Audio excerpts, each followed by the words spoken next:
किसी भी व्यक्ति को सामान्य रूप से जो माने जाने वाले जो नियम है, जो सामान्य रूप से जो समाज का, सोसाइटी का जो आचार संहिता है, जो हमारी परंपराओं का, ये सब चीज़ों का हम पालन करें।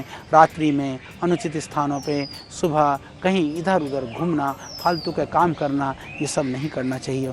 तो किसी भी व्यक्ति का अपमान मत करना, अहंकार नहीं करना, या अशिष्ट और अब जो अमित्रता का व्यवहार कभी भी मत करना।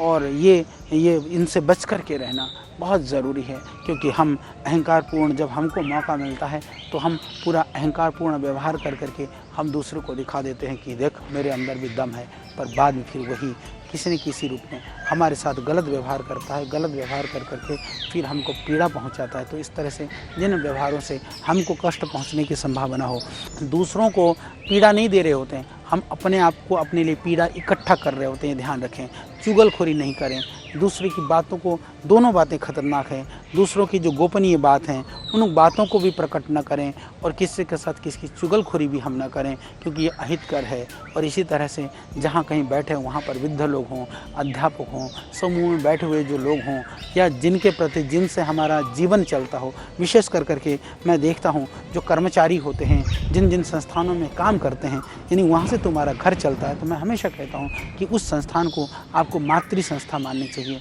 जैसे माँ के लिए जो सम्मान करते हैं वो मातृ संस्था के लिए होनी चाहिए। ऐसे जो व्यक्ति हैं वो कृतज्ञ होते हैं, और उससे, क्योंकि जहाँ से जीवन का भरण पोषण होता हो वहाँ के प्रति यदि श्रद्धा और भावना नहीं बनेगी तो कभी भी आप जीवन में सुखी नहीं हो सकते हैं। तो कृतज्ञता का भाव होना चाहिए, एक हमारे समर्पण का भाव होना चाहिए, किसी भी तरह से वहाँ पर कटुता और कठोर के भाव नहीं होना चाहिए।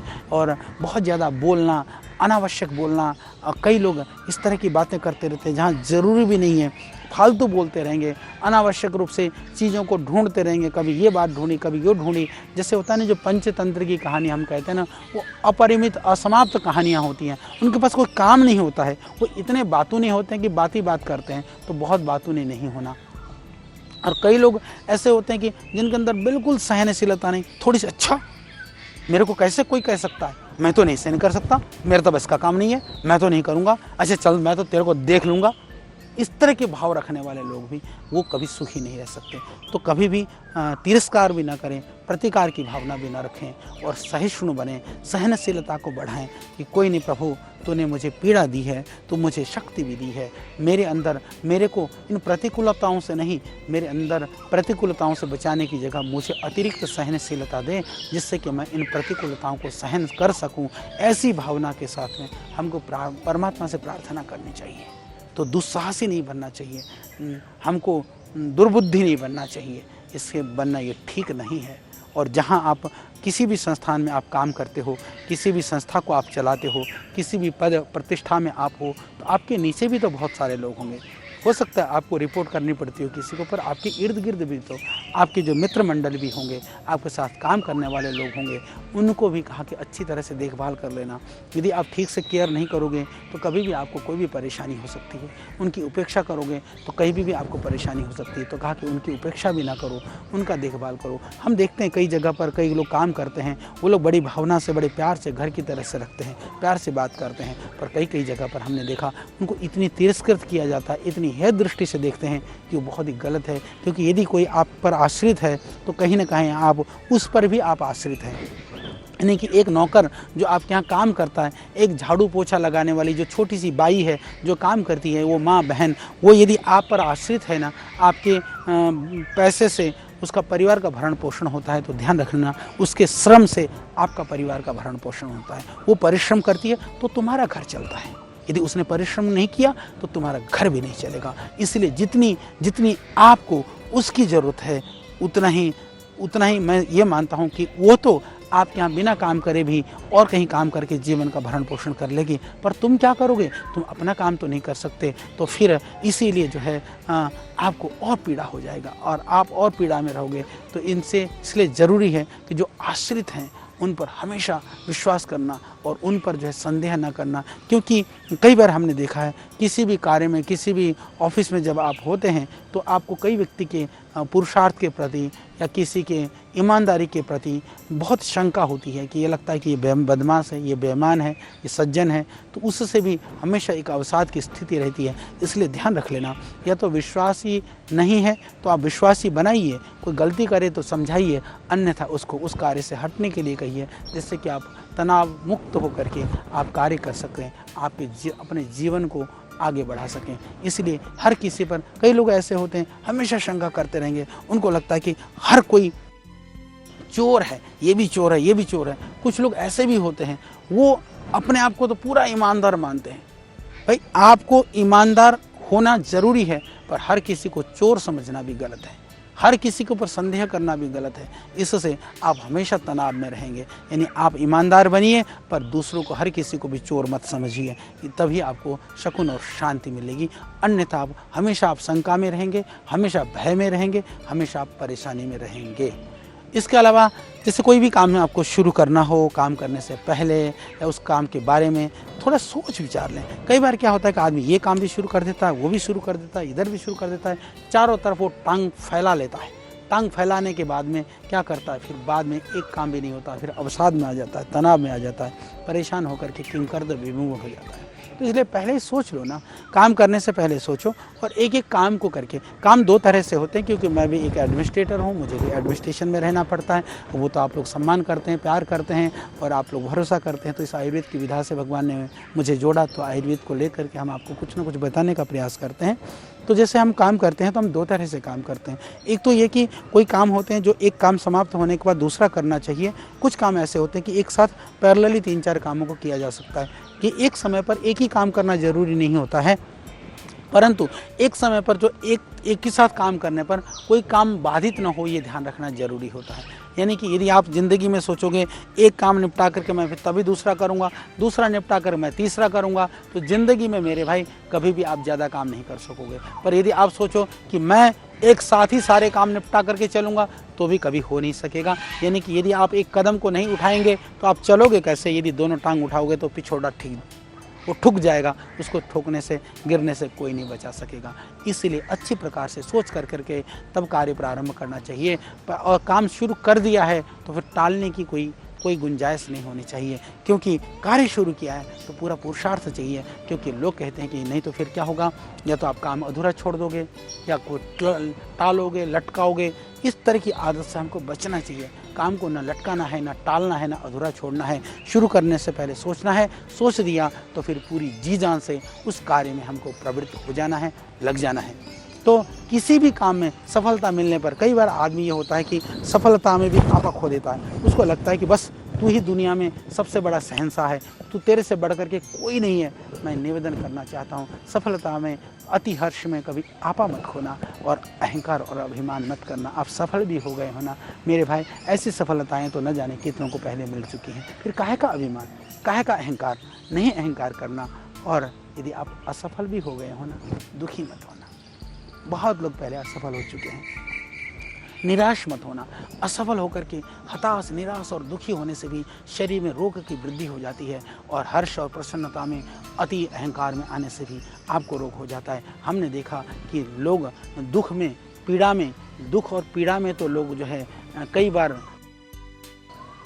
हार्ट अटैक हो जाता है, पर कई बार अति प्रसन्नता में भी या अति खुशी में भी हार्ट अटैक हो जाता है। तो बहुत खुशी या गुस्से में भावुक होकर के कोई काम कभी मत करना, और ना कोई भी छोटी मोटी जो बात हैं या उन विषयों के चक्कर में आकर के बहुत संवेदनशील मत हो जाना।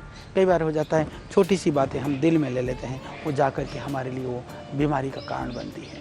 तो दिल में रखने की ज़रूरत नहीं है। दुनिया के अंदर प्रतिकूलताएं यदि हमको मिल रही हैं तो अनुकूलताएं भी हमको मिलेंगी। यदि दुख हमको मिल रहा है तो सुख भी तो हमको ही मिलेगा ना। तो इसीलिए आवश्यकता से अधिक कभी संवेदनशील मत होना। मनुष्य को अपने जो इंद्रियां हैं ना हमारे, कभी भी हम मन के या इंद्रियों के, इन चीज़ों के कभी हमको गुलाम नहीं बनना, और इनको दबा करके भी नहीं रखना। हमेशा देखो, इंद्रियों को ज़बरदस्ती दबाओगे तो भी धोखा खाओगे, और ज़बरदस्ती दास बनोगे तो मार खाओगे। तो इंद्रियों को बुद्धिपूर्ण ढंग से, चाहे हमारी कर्म इंद्रियाँ हैं चाहे ज्ञान इंद्रियाँ हैं, उनको बुद्धिपूर्ण ढंग से हमको व्यवहार में और प्रयोग में लाना चाहिए। और अपने स्वभाव को हमेशा ध्यान रख लेना, अपनी प्रकृति को ध्यान में रख करके ही हमको व्यवहार करना चाहिए। क्योंकि यदि हम अपने प्रकृति के विरुद्ध व्यवहार करेंगे तो हमको कभी ना कोई कष्ट मिलेगा ही मिलेगा। और हमको स्वाभिमानी तो होना चाहिए, स्वाभिमानी होना चाहिए। और हमेशा ये ध्यान रख लेना, अभिमानी होना कतई उचित नहीं है। अपने लोगों ने जो किया है, आपको उपकार किया हो तो हमेशा याद रख लेना। अपमान को याद रख करने से पीड़ा ही पहुंचेगी, इसलिए उसको कभी याद मत रख लेना। कारण और परिणाम को, जैसे होता है ना कि अच्छे कार्य का अच्छे परिणाम होगा ही होगा, बुरे काम का बुरे परिणाम मिलेगा ही मिलेगा। इसीलिए इस विश्वास को अपने हृदय में रखो कि कभी भी अच्छा काम करूंगा तो उसका परिणाम बुरा नहीं हो सकता, बुरा काम करूंगा तो उसका कभी भी अच्छा परिणाम नहीं हो सकता। ये सोच करके तो ही हमको काम में प्रवृत्त होना चाहिए, हमेशा ध्यान रख लेना। और कम से कम आप अपना चरित्र, आचार, व्यवहार और आदत वो ऐसी मत रखना जो आपत्तिजनक हो। और अपने सुख में ध्यान रख लेना, दूसरों को ज़रूर आप सम्मिलित करना। अपने सुख में दूसरों को सम्मिलित करना, पर आप दूसरों के दुख में ज़रूर सम्मिलित हो जाना। क्योंकि सुख के साथी बहुत होते हैं, दुख में साथ देने वाले बिरले ही होते हैं। तो अपने सुख में तो सम्मिलित कर लेना, पर दूसरों के दुख में भी ज़रूर सम्मिलित हो जाना। क्योंकि दुख में ही आदमी की पहचान होती है, आदमी की परीक्षा होती है। और फिर हमारे शास्त्रों में लिखा है कि मित्रता हम किन लोगों से करें, किन से नहीं करें। कहा कि मित्रता उन लोगों से करना चाहिए जो आयु में, बुद्धि में, ज्ञान में, विवेक में, शुद्ध आचरण और व्यवहार में जो हमसे बड़े हों, जिनके जीवन में धैर्य हो, स्मृति हो, एकाग्रता हो, जिनके अंदर जो गुणी हो, ऐसे गुणी लोगों से मित्रता करनी चाहिए। क्योंकि अगुणी से मित्रता करने से जो अवगुण है वो हमारे अंदर आने लगते हैं। पर जिन्होंने ज्ञान प्राप्त किया है, जिनके जीवन में परिपक्वता है, यदि ऐसे लोगों का हमें संग करते हैं तो उन अनुभवी लोगों का जो लाभ है वो हमको जीवन में उन्नति की पथ पर ले जाता है। जो शांत स्वभाव वाले हैं, जो चिंताओं से रहित रहते हैं और जो मानव उचित कर्तव्य को जानने वाले लोग हैं, उनके संग में हम रहते हैं, उनसे मित्रता करते हैं, तो वो सारे व्यवहार और कर्तव्य हमको अनायास सीखने को मिलते हैं। हमको पता चलता है कि किस तरह का व्यवहार करना चाहिए, किस तरह से जीवन में आगे बढ़ना चाहिए।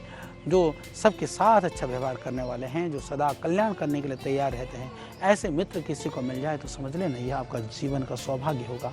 यदि मित्र ना बने तो ऐसे गुरु बना लेना, इस तरह के लोगों को आदर्श बना लेना, ऐसे लोगों को अपना आइकॉन बना लेना। क्योंकि आइकॉन और आदर्श बनाने के लिए आपको उनके साथ बैठ करके हमेशा वार्तालाप करने की आवश्यकता नहीं है। ऐसे मित्र ना बने तो ऐसे अच्छे पुस्तकों को, अच्छे गुरु ऋषि परंपरा को अपना आदर्श बना लेना। क्योंकि जहाँ पर सच्चरित्रता की बात होती है, जहाँ पर जिनके चिंतन मात्र से भी जीवन में भला होता हो, कल्याण होता हो, ऐसे महापुरुषों को अपना मान लेना, अपना बना लेना। क्योंकि नहीं तो फिर जिन लोगों से आपको सावधान रहना चाहिए कि किन लोगों के साथ हम सावधान रहें, ये जानना बहुत ज़रूरी है। कि जिन लोगों के ऊपर लिखित जो गुण न हो, जिनके अंदर जो है दूषित चरित्र वाले हैं, जो पाप में रुचि रखने वाले हैं, विविध तरह के दुर्गुण, दुर्व्यसन और विकारों से ग्रसित हैं, ऐसे लोगों से कतई मित्रता मत करना। जो दूसरों की निंदा में ही सुख महसूस करते हैं, जो लालची हैं, दूसरों के गुणों से ईर्ष्या करते हैं कि कभी कभी किसी की गुणों की चर्चा करो तो कहेंगे ये तो फालतू की बात है, तू तो उसका भक्त है इसलिए ऐसी बातें करता। नहीं, जो दूसरों के गुणों को नहीं सहन कर सकता हो, दूसरों के गुणों से जो ईर्ष्या करता हो, दूसरों को बदनाम करने में ही जो रुचि रखता हो, जो मन से जो चंचल हो, स्वभाव से जो क्रूर हो, ऐसे लोगों से बच करके रहना। क्योंकि ऐसे लोग कभी भी आपका कल्याण नहीं करेंगे, हमेशा कहीं ना कहीं आपको ले जा करके चुल्लू भर पानी में आपको डुबा करके मारेंगे। तो इसलिए ध्यान रख लेना। तो जो चंचल स्वभाव वाले लोग हैं, जो क्रूर स्वभाव के लोग हैं, जिनके अंदर सतोगुण नहीं है, जिनके अंदर सात्विकता नहीं है, जिनके अंदर लोगों के लिए करुणा नहीं है, दया नहीं है, ममता नहीं है, जो लोगों के समाज के हित के लिए जो है सोचते नहीं है, ऐसे लोगों के साथ कभी भी मित्रता नहीं करना। जो संवेदनशील हैं, जो समाज के लिए हित चाहते हैं, जो राष्ट्र का भला चाहते हैं, पैसे, अर्थ से या पद से नहीं कभी मित्रता करना। ध्यान रख लेना, पद पैसा तो अस्थायी है, मित्रता ऐसी होनी चाहिए, श्रद्धा ऐसी होनी चाहिए जो अटूट हो, अखंड हो, प्रचंड हो, जो हमेशा बना रहे। ऐसी श्रद्धा से, ऐसी भावना से, ऐसे विश्वास से, ऐसे मित्रता से हमारा जो जीवन है वह उन्नत होगा, हमारा जीवन समृद्धशाली होगा। तो मित्र ऐसे होने चाहिए जो आपके गुणों की चर्चा करें, आपकी जो आपके अंदर क्षमताएं हैं उसकी चर्चा लोगों के सामने करें, उनसे बात करें कि परंतु जो आपके दोष हैं, जो आपकी त्रुटि हैं, वो किसी के सामने चर्चा ना करें, वो आपसे चर्चा करें। पर कई बार ऐसा होता है कि जो है आपके मुख के सामने तो बहुत तरह की मीठी मीठी बातें करेंगे, जा कर के आपके पीठ पीछे आपकी बुराई करेंगे। ऐसे लोग आपके मित्र नहीं हो सकते, आपके हितैषी नहीं हो सकते हैं। कहीं आपके मित्र आपके मुंह के सामने कटु भी बोले तो कभी भी उसके ऊपर अविश्वास मत करना, कभी उसके ऊपर नाराज मत होना। हो सकता है वो आपके हित के लिए बात कह रहा हो, परंतु ध्यान रख लेना ऐसे लोग यदि आपके सामने कोई ये साहस करता है आपकी किसी गलत बात को लेकर के, आपके जीवन की उन्नति के लिए कोई मार्ग बताता है या आपको किसी चीज़ से सावधान करता है, तो जरूर सुनने की आदत डालिए, तो उससे आपके जीवन का भला होगा। तो ऐसे लोगों का आपको संग करना चाहिए, ऐसे लोगों के साथ मित्रता करनी चाहिए। पर ध्यान रहे गलती से भी जो सिर्फ लोगों की शिकायतें ही करते रहते हैं, ऐसे करोगे तो आपके दिमाग में भी नकारात्मकता छा जाएगी, आपके मन में भी जो है ना एक तरह से ईर्ष्या, द्वेष, राग कहीं ना कहीं से यदि बैठ करके बार बार किसी की निंदा की जाएगी तो आपके मन में भी शंका होने लगेगी। तो ऐसे लोगों से बच करके रहना, क्योंकि किसी व्यक्ति के दोष के कारण से, किसी व्यक्ति की ईर्ष्यालु प्रकृति के कारण से, किसी महान लाभ से, महान गुण से आप वंचित न रह जाएं। तो ऐसे दूसरों को बदनाम करने वाले चंचल स्वभाव वालों से दूर रहिए, उन क्रूर लोगों से दूर रहिए जो सतोगुण और जो सरलता से परिपूर्ण हैं, जिनके अंदर बहुत ही दिव्यता है, सरलता है।